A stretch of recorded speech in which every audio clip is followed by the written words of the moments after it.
Ivoiriens. Écrivez et dites que c'est ce que j'ai dit. Un jour viendra, on va aller en Côte d'Ivoire, attacher Ouattara et puis le donner aux Ivoiriens. Et puis ensuite on retourne chez nous. Pour que les Ivoiriens aient leur liberté. Parce qu'un jour, Ouattara va nous pousser à rentrer en Côte d'Ivoire. Ouattara va nous obliger à rentrer en Côte d'Ivoire. Et ce jour-là, quand on va rentrer là, on ne va pas s'arrêter à la frontière. On ira jusqu'à Abidjan, au palais. Prendre Ouattara, l'attacher et puis le donner aux Ivoiriens. Et puis ensuite, on retourne dans nos pays. Vous avez bien compris. Vous avez bien entendu ce que j'ai dit. Prenez pic avec feu, marquez la date d'aujourd'hui. Un jour viendra, en Métacote, on va rentrer en Côte d'Ivoire. Kata Ouattara Siri, Ka d'Ivoire Makasingana, en Adjamana Okono. Ouais. Moi j'ai dit pour moi.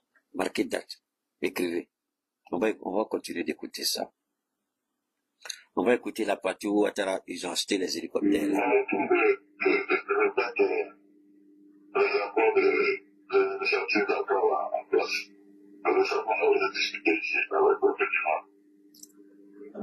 Initiative d'Accra, on a discuté avec qui? Avec les Béninois. Donc, le Bénin est dans le coup. Hey! Le Bénin est dans le coup. Mais attention. Il n'a pas dit, il a dit initiative d'Accra. Donc, ne mélangez pas tout. Le président actuel du Ghana n'est pas dans le coup. Jusqu'à preuve du contraire. Je répète. Le président actuel du Ghana n'est pas dans le coup jusqu'à preuve du contraire. Je ne dis pas qu'il ne peut pas, mais je dis jusqu'à preuve du contraire.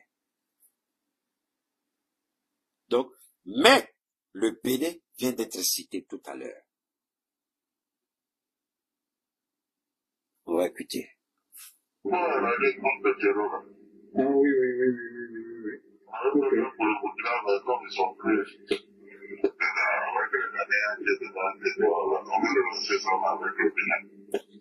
Ok, d'accord. Vous avez bien compris? Vous avez bien compris? On veut relancer avec le Bénin, mais pas avec le Ghana. Donc je voudrais, parce que ici, vous risquez de mal interpréter et croire que le Ghana est dans le coup. Il a bien dit, on va le relancer avec le Bénin, mais pas avec le Ghana. Donc il ne faudrait pas qu'on mélange tout. Le Ghana n'est pas dedans. Ghana Tala. Ok? On continue.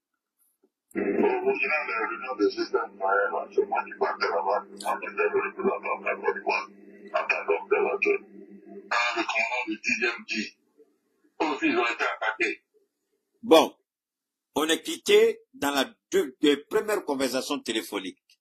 On est tombé dans la deuxième conversation téléphonique. Maintenant, on est tombé dans la troisième conversation téléphonique.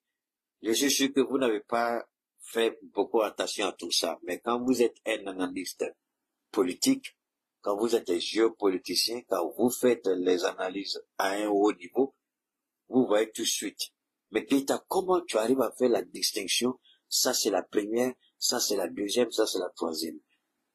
Il y a ce que j'ai toujours dit, les éléments de langage. Dans les éléments de langage, il y a ce qu'on appelle l'écosystème, c'est-à-dire l'environnement. Dans l'environnement, il y a les bruits. Il y a ce qu'on appelle les backgrounds en anglais. Les bruits. Donc tout de suite, les bruits là, le fond sonore vous permet tout de suite de savoir dans quel environnement. Donc ce sont les différents fonds sonores qui me permettent de savoir que nous étions, dans une première conversation, le premier fond sonore est différent du deuxième fond sonore. Le deuxième fond sonore est différent du troisième fond sonore.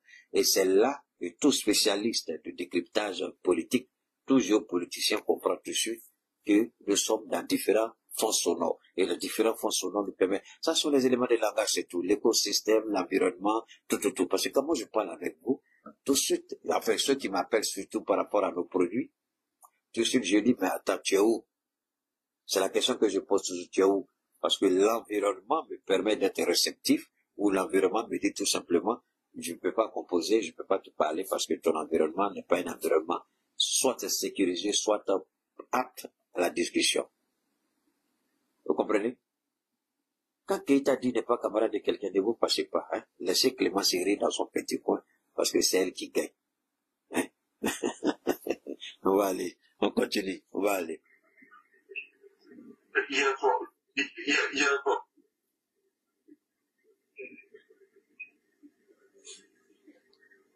Une manipulation de quoi?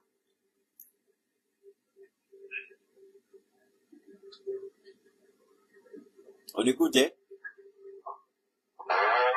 D'accord. D'accord. D'accord.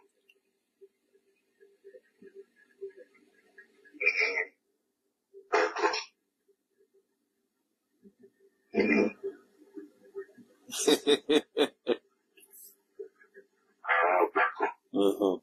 D'accord. Il y a pas de problème. Ok. Donc, on se voit demain. Merci. Non, concernant, je sais pas, le moment idéal pour l'opération prévue là,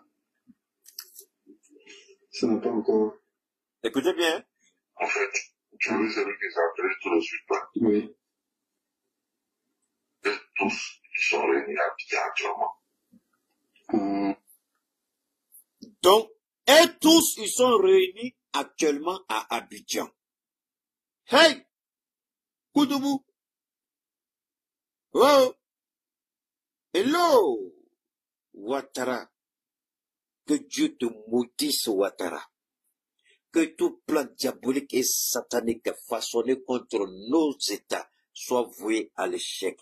Alassane Ouattara, toi et ton fils diabolique et satanique, ton démon de fils ténébrème, que Dieu vous maudisse.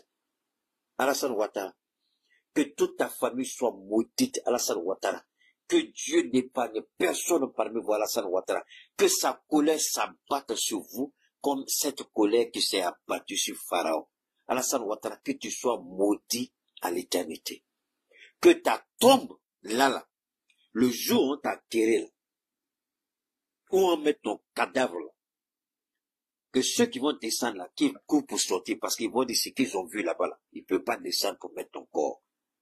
Alassane Ouattara, tu es méchant, tu es mauvais, tu es criminel. Alassane Ouattara, tu es maléfique. Hey! Hey! On t'a fait quoi? Prends notre destin, c'est ton problème. Alors, vous avez vu les sales gueules sur les plateaux de télé en Côte d'Ivoire par rapport à la modification de la loi électorale sur le parrainage. Les bâtards que vous avez écoutés, ils ont dit quoi? Que la Côte d'Ivoire affirme sa souveraineté. C'est pas ce qu'ils ont dit. C'est pas ce qu'ils ont dit. C'est le même bâtard de président Ouattara qui dit désormais, aucune décision d'une cour de justice étrangère ne va s'appliquer en Côte d'Ivoire parce que la Côte d'Ivoire est souveraine. C'est pas ce qu'il a dit.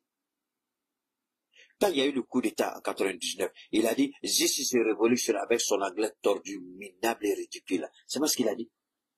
C'est pas lui, l'auteur du Golfe, qui a ordonné que les rebelles de Sorobium attaquent les Ivoiriens, tuent les Ivoiriens. C'est pas lui qui a mis un embargo sur la Côte d'Ivoire, même les médicaments. C'est pas lui qui a dit qu'il faut geler le code de l'État de Côte d'Ivoire. Et Gbagbo a réquisitionné la BCAO et mis la BCAO à la disposition du Trésor pour payer le salaire des Ivoiriens.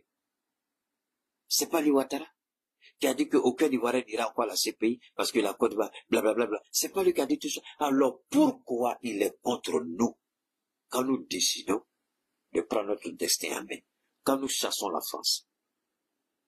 Pourquoi? Pourquoi on peut être mauvais comme ça?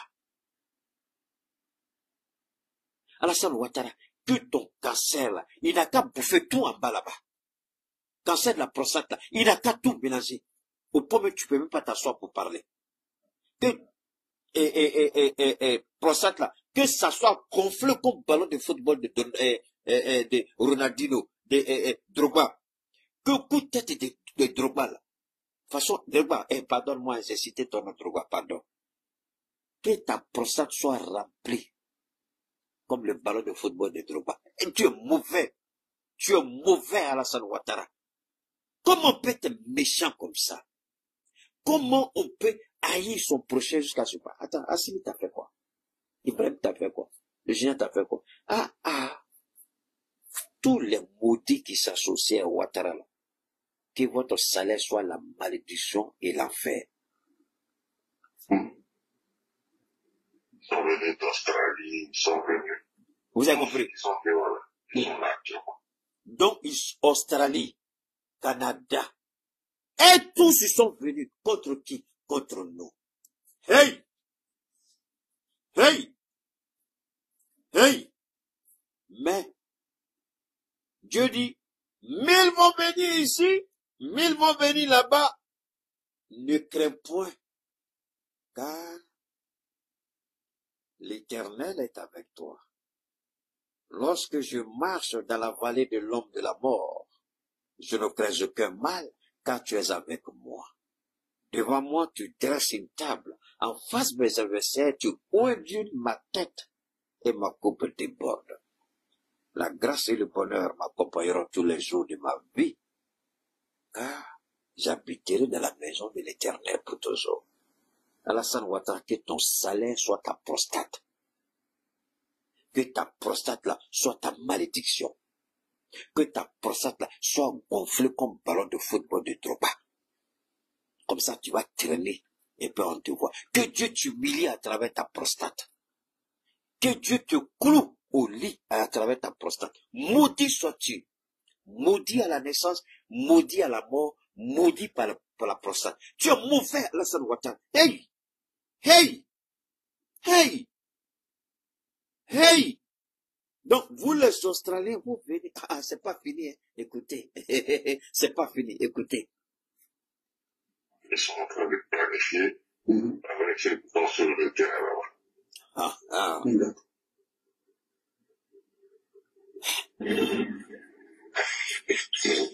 Nous-mêmes, quand on est rentré, Vous avez vu, on est passé maintenant au 4e appel. Vous comprenez? 4e appel. Donc, le fond sonore. Faites toujours attention au bruit dans votre entourage. Si quelqu'un parle, ou bien on vous fait écouter une audio, écoutez toujours. Et ça, c'est une astuce que je vous donne. Ça vous permettra de savoir ce que vous faites, avec qui vous parlez, si vous ne voulez pas tomber dans un piège. Une fois que le fond sonore change, vous posez la question, attendez mon ami, il y a quoi? Il y a les échos là. Tu m'as mis sur haut-parleur. Et quand vous mettez sur haut-parleur, il y a écho dedans. Hein?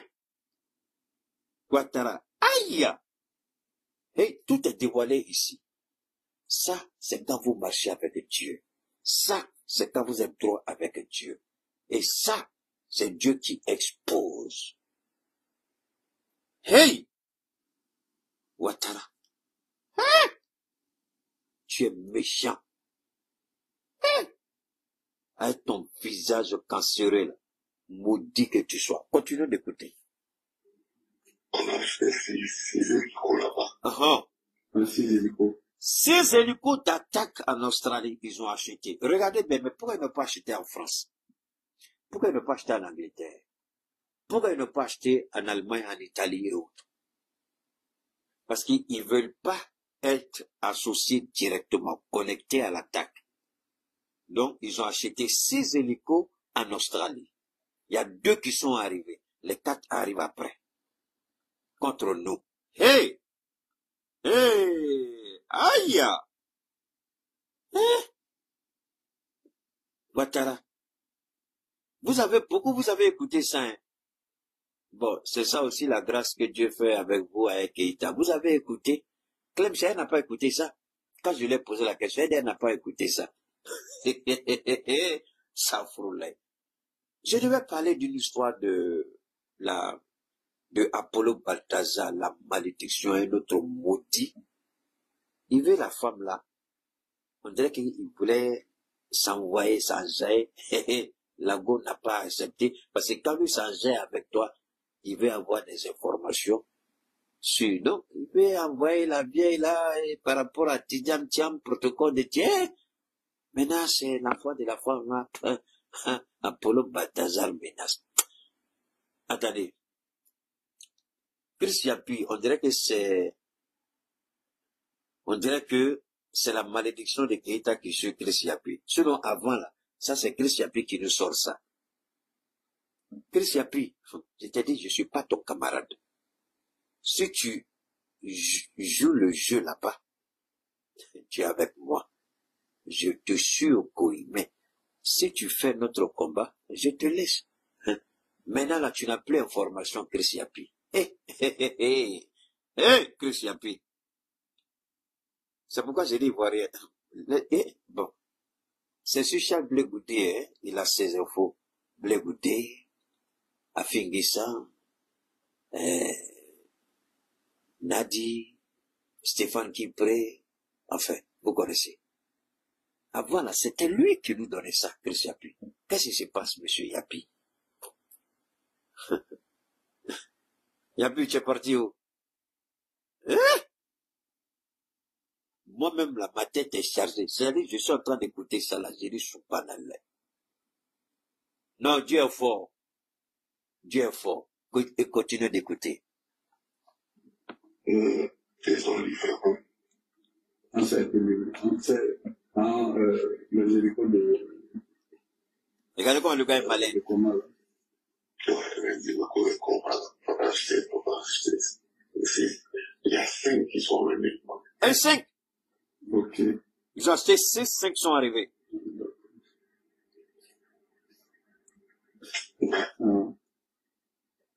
C'est hier, quand on va avoir payé. Maintenant, les 5 qui sont arrivés là, vous croyez que les 5 là sont où? Les 5 là sont dans la zone où l'armée française a demandé au Nigeria de lui permettre d'ouvrir une base. Les 5 là seront repartis entre la Côte d'Ivoire parce que l'armée française a quitté le 43e à Port-Boué pour venir vers le nord de la Côte d'Ivoire, proche du Mali. Et c'est l'armée française qui donne la position des terroristes à l'armée ivoirienne, de sorte que l'armée ivoirienne les évite. Vous vous rappelez, non? On dit l'armée ivoirienne et les terroristes, ils s'évitent. Mais les coordonnées GPS des terroristes, puisque les terroristes travaillent avec l'armée française. L'armée française a les coordonnées GPS. Et c'est l'armée française qui donne les coordonnées GPS des terroristes à l'armée ivoirienne pour qu'ils s'évitent. Donc, quand ils vont en patrouille, le chef d'unité, on lui dit, hey, là-bas, là, tu vas pas là. Donc, les différents points où ils ne doivent pas aller, ils vont pas là-bas. Parce que si dans ton équipe, il y a un peureux, il n'est pas au courant, il tombe sur les terreaux là, il ouvre le feu, c'est fini. Vous avez brisé le pacte. Les terreaux là vont commencer à vous pulvériser puis attaquer la Côte d'Ivoire n'importe comment. Donc, pour éviter un incident, on donne les coordonnées GPS au chef d'unité, au chef d'opération sur le terrain. Et cela, c'est l'armée française. N'oubliez pas que la DST traite le renseignement avec la DGSE. Donc, salut à toi, salut. Donc, n'oubliez pas que tout le renseignement ivoirien est sous-traité avec la DGSE. Donc, les informations, elles donnent à la Côte d'Ivoire ce que la Côte d'Ivoire doit avoir. Et ce qui n'est pas à la Côte d'Ivoire, elle donne pas. Elle garde ça pour elle-même. Voilà comment Ouattara est en train de détruire ce beau pays. Parce que quand vous faites de votre pays le sanctuaire des terroristes, la base arrière du terrorisme, tôt ou tard, ces terroristes vont se retourner contre vous, d'une manière ou d'une autre. Et Blaise Compaoré, qui est le voisin à Combran, l'invité à Combran, l'Ivoirien devenu, le Burkinabé devenu Ivoirien, il n'a pas tiré, ce vieux maudit n'a pas tiré les leçons de ce que Blaise a causé comme tort au peuple burkinabé. Donc vous avez entendu, 5 hélicos de combat et 6 hélicos de combat ont été achetés. Il dit on a acheté. C'est-à-dire, ces pays-là qui voient leurs intérêts menacés. Mais pourquoi l'Australie est impliquée dedans? Barrick Gold, c'est quel pays? Barrick Gold, là, c'est qui? C'est Canada ou c'est Australie? Barrick Gold. Le grand géant minier au Mali ici, Barrick Gold, c'est qui? Rapidement. Bachili, tu es là? Sortez-moi la liste rapidement. Barrick Gold, c'est qui? C'est quel pays, Barrick Gold? Barrick Gold, s'il vous plaît, rapidement, je vous en prie. Ou bien vous êtes là, et moi, mais je fouille rapidement là. Barrick Gold, c'est qui? C'est Barrick Gold, le géant pétrolier, ok, minier, pardon. Je vais rapidement chercher ça. Barrick Gold, c'est qui? C'est quoi? C'est Canada? Barrick Gold. C'est Canada? Ok, Barrick Gold Canada. Ok, d'accord. Si c'est Canada, le Canada est impliqué. Vous avez entendu le gars. On va écouter encore le gars, je vous en prie. Barrick Gold est là. Donc, l'Australie. C'est pourquoi j'ai dit à nos autorités de faire beaucoup attention. Qu'ils fassent beaucoup attention. Ceux-là, ils sont ceux-là, on doit faire beaucoup attention. Alors, vous avez écouté tout à l'heure. On va continuer d'écouter le gars et puis on va voir.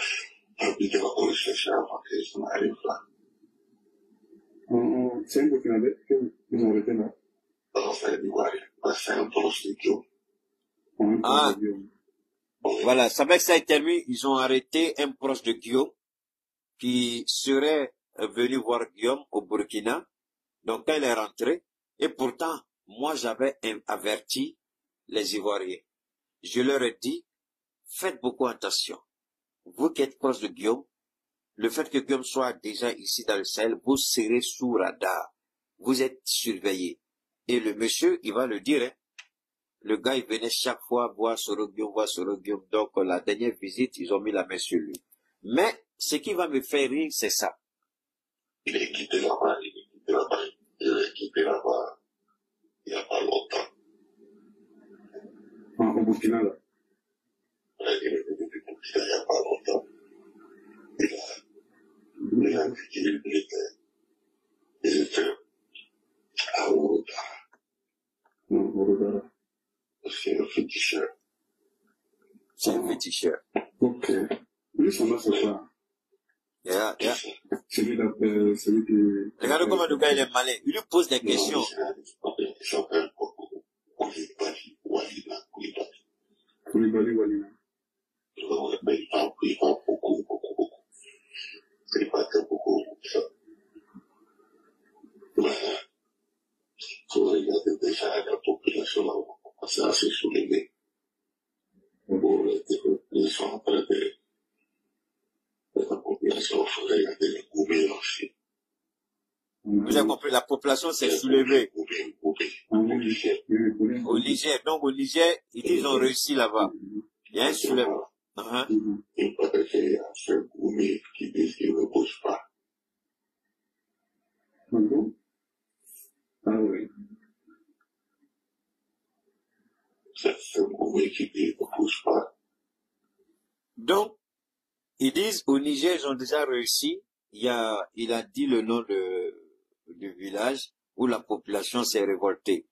Parce que je crois que dans cette zone, c'est tellement vrai, je ne sais pas trop, mais je vous donne l'information telle qu'il le dit. Les attaques terroristes ont été telles que la population s'est révoltée. Et nous le voyons ici, actuellement, au Mali. Et moi-même, j'ai un jeune frère c'est le même langage. Et c'est de ça que les gens parlent. Et je suis insulté aujourd'hui parce que les gens disent que je le défends et la population est victime de terrorisme, les gens ne font rien. En fait, ils sont en train de dire tout ce que vous pouvez imaginer. L'objectif, c'est de salir nos autorités. Tout ça, c'est un plan diaboliquement, sataniquement bien préparé. Chaque narratif répond à un besoin précis. Chaque action répond à un besoin précis. Quand je dis que nous avons une communication molle, inexistante, inefficace, inopérationnelle, voilà. Vous n'avez qu'à écouter ça pour vous rendre compte qu'on n'a qu'une communication. Et ça, c'est dangereux pour l'image de... Aujourd'hui, peut-être que les gens ne voient pas la gravité de la situation. quand je parle de communication. Mais, demain, on va se retrouver face à un sérieux problème de communication. Forcément, tôt ou tard, cela va s'imposer à nous. Donc, et vous écoutez le monsieur, c'est l'OTAN qui est uni pour la simple raison que cette histoire d'Algérie n'est pas un fait gratuit. Gardez ça aussi en esprit. L'Algérie n'est pas gratuit. Tout est lié. Tout est connecté. Tout est une question de ressources. Ils ont menti au Burkina. Je prends le Burkina précisément parce que aujourd'hui, ce qu'on est en train de découvrir au Burkina, c'est la stupéfaction totale. Le Burkina fait partie des pays avec un sous-sol les plus riches au monde. Et pour le moment, aucune estimation n'a été faite. Et pour le moment, on est en train de dire seulement à Ibrahim, il y a ça, il y a ça, il y a ça. Mais l'estimation, la quantification, c'est-à-dire la quantité, pour le moment, personne n'a une idée. Et le Burkina, à ce niveau, est un sol vierge. Excusez-moi les dames, mais c'est la réalité. C'est un sol vierge. Le Burkina était comme une réserve cachée. Et maintenant que Ibrahim a demandé à la Russie, les balayages satellites ont montré une source densement, immensement riche. C'est-à-dire que la Côte d'Ivoire même est petite à côté, petite, on voit pas le français commun, à côté du Burkina en termes de ressources naturelles. Donc les trois pays là unis, il n'y a aucun pays en Afrique qui peut les égaler. Ni le Zaïre, Kinshasa, encore moins la Guinée-Conakry. Même pas l'Angola, avec ses immenses réserves du diamant. Et ça, les gens veulent pas. Les gens veulent pas. Ils veulent pas que cela leur passe comme ça sous le nez. Parce qu'ils sont confrontés à des ressources. Et le Mali, aujourd'hui, a une des ressources les plus importantes au monde en termes d'eau naturelle, gaz et pétrole. La zone de Tizawanten, là, c'est pas une zone comme ça. Et c'est pourquoi, la dernière fois, je vous ai dit que j'étais très fier de ce que le général avait pris comme décision de suspendre le passage du gazoduc Algérie-Nigeria. Donc, ils ont demandé à l'Algérie de trouver un autre moyen de contourner le Niger. Et ça devient un autre investissement qui n'était pas prévu. Donc, le Maroc sera le premier pays à exploiter son gaz à partir du Nigeria vers l'Union européenne. Alors que l'Union européenne voulait se reposer sur l'Algérie. Et je crois que le Maroc fera passer, le Maroc, je crois que a eu, je ne sais pas si c'est l'Espagne, quel pays là, le Maroc a déjà eu un accord avec eux. Donc le gaz qui va venir, c'est à partir de l'Espagne que le gaz sera vendu à l'Union européenne. Parce qu'ils veulent laisser le gaz russe. Dans tous les cas, le gaz russe, c'est le meilleur gaz que l'Union. Là, c'est la Russie qui a permis à l'Europe d'être ce qu'elle est. Parce que le gaz russe a été vendu à Poutine s'en fout. Même, il peut même vendre à 1 rouble le mètre cube. Et puis, être milliardaire. Parce que là-bas, les estimations, on ne peut pas les tirer. Ça dit, c'est énorme. Alors, je ne vous parle même pas de choses de l'Antarctique, hein, là où il a déjà mis une base militaire, là où il a déjà pris un vaste territoire. Parce que les Américains, le temps qu'ils te comprennent, Poutine a déjà mis ses marques partout. Et c'est maintenant que les Américains s'en vont là-bas. C'est avec Total, et le gaz qui est là-bas, c'est pas possible, c'est inimaginable. C'est inimaginable, l'investissement. C'est inimaginable. On se demande même jusqu'à la fin du monde si là, on pourra finir de consommer le gaz qui est là-bas. Tellement c'est énorme. Alors, ils se disent que c'est la Russie. Donc, ils veulent être moins dépendants de la Russie et se rabattre sur nous. Alors, ils croyaient que tout était gagné. Ils viennent de découvrir qu'il y a 3 nouveaux présidents hyper intelligents qui ont compris et qui disent que désormais, les ressources naturelles appartiennent au pays. et ils ont mis